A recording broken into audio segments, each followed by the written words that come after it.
One of the biggest challenges today for the U.S. and our allies in the world is ISIS. How do we go about defeating ISIS, in your opinion?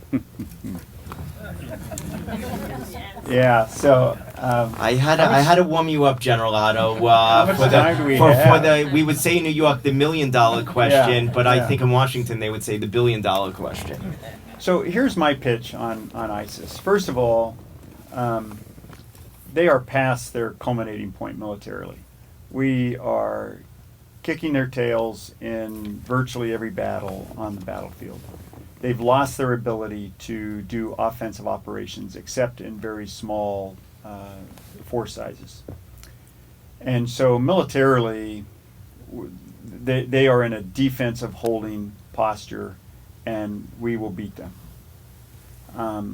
From a governance perspective, they're holding their own. And by that I mean they're not delivering basic services like they used to, and it's degraded over time. So the average citizen in the average city, whether it's Raqqa or Mosul, has less power, less water, less food than they had before ISIL came in.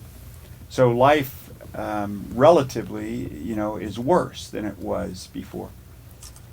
But it's not so bad that they're rising up against their occupiers.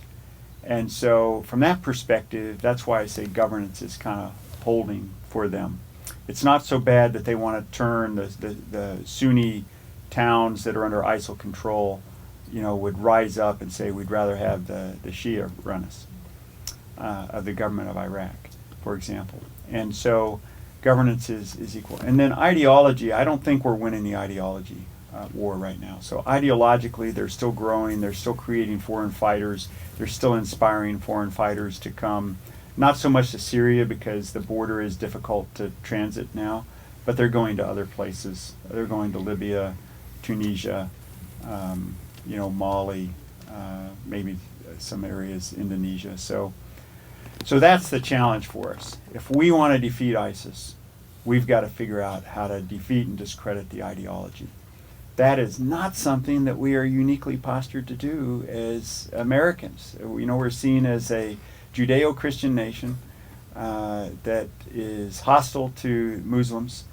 And so the lead for that kind of a push really needs to come from our partners of majority Muslim states.